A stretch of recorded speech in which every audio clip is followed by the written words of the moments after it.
पूरी साल भर कैलेंडर छानना, साल भर पंचांग छानना, मात्र का श्राद्ध केवल नवमी के दिन ही आता है। और देवी भागवत में लिखा है ये मात्र का श्राद्ध इसी दिन माता जगदम्बा जगत जननी दुर्गा भवानी प्रकट हुई थी पृथ्वी पर। मात्र का श्राद्ध, ये तुम नवरात्रियां पूछते हो उस दिन माता जी का जन्मदिन नहीं आता, मात्र का श्राद्ध के दिन माता जी का जन्मदिन का वर्णन। मां जगत जननी दुर्गा,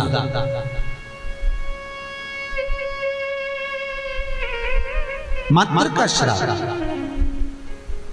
किसी ने कृष्ण किया है, वो हम लिखकर लेकर आए हैं कि महाराज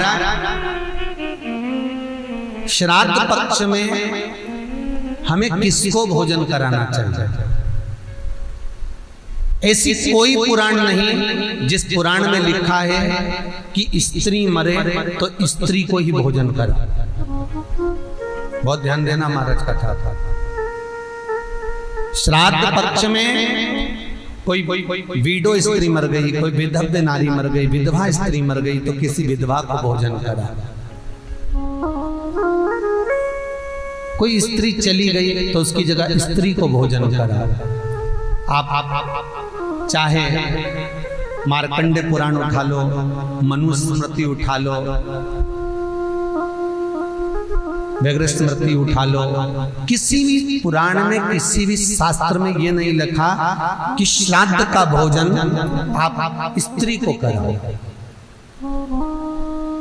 हर पुराण में एक ही बात लिखी है कि ब्राह्मण वो जो पूजन करता है, ब्राह्मण वो जो गायत्री करता हो, ब्राह्मण वो जो भगवत भजन करता हो, ब्राह्मण वो जो मंत्र का जाप करता हो, ब्राह्मण वो जो नित्य प्रति संध्या करता हो, ब्राह्मण वो जो मंत्र का स्मरण करता हो, वेद और पुराण का ज्ञाता हो, ब्राह्मण वो जो भगवान की सेवा में तल्लीन रहता हो, ब्राह्मण वो जो कंधे पर जनेऊ धारण करता हो, ब्राह्मण वो जो मस्तक पर त्रिपुंड धारण करता हो, ब्राह्मण वो जो जिसके मुख से गायत्री का नित्य प्रति स्मरण होता हो, उसको भोजन कराने का श्राद्ध में हक है।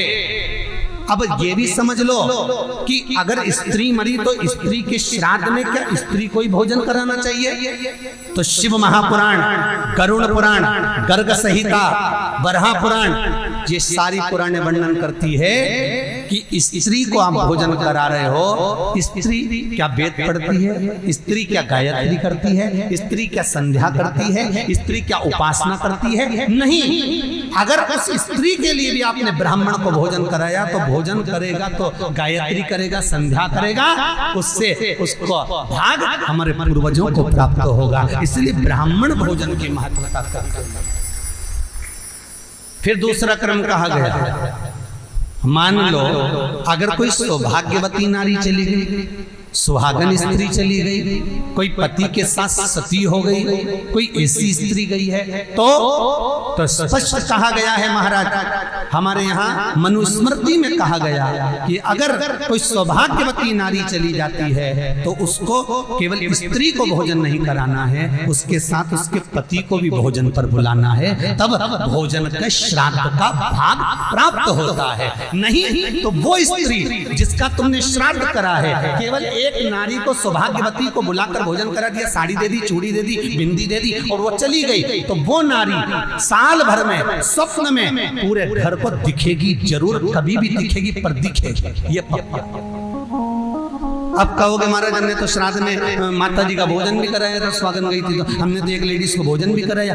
वो स्त्री का भोजन कराया, अकेली को भोजन कराया, उसके साथ में उसके पति को नहीं बुलाया। अगर पति आता, दोनों अखंड भाव से भोजन करते तो फिर वो स्वप्न में नहीं दिखती, आशीर्वाद देकर जाती, क्योंकि उसकी अकेली को तुमने भोजन कराया है, अकेली। मनुस्मृति कहती है सुहागन स्त्री का जब श्राद्ध आता है तो उसके पति को भी जोड़े पर भोजन करने बुलाना चाहिए, अकेले नहीं। कल मात्र का श्राद्ध है। भारत की भूमि पर जितनी सुहागन स्त्रियां शांत होती हैं, जितनी कुंवारी बेटियां शांत होती हैं, जितनी भी स्त्रियां जिनकी तिथि भी याद नहीं है वो शांत हो जाती हैं। 9वीं तिथि उन मातृकाओं का श्राद्ध का दिन रहता है।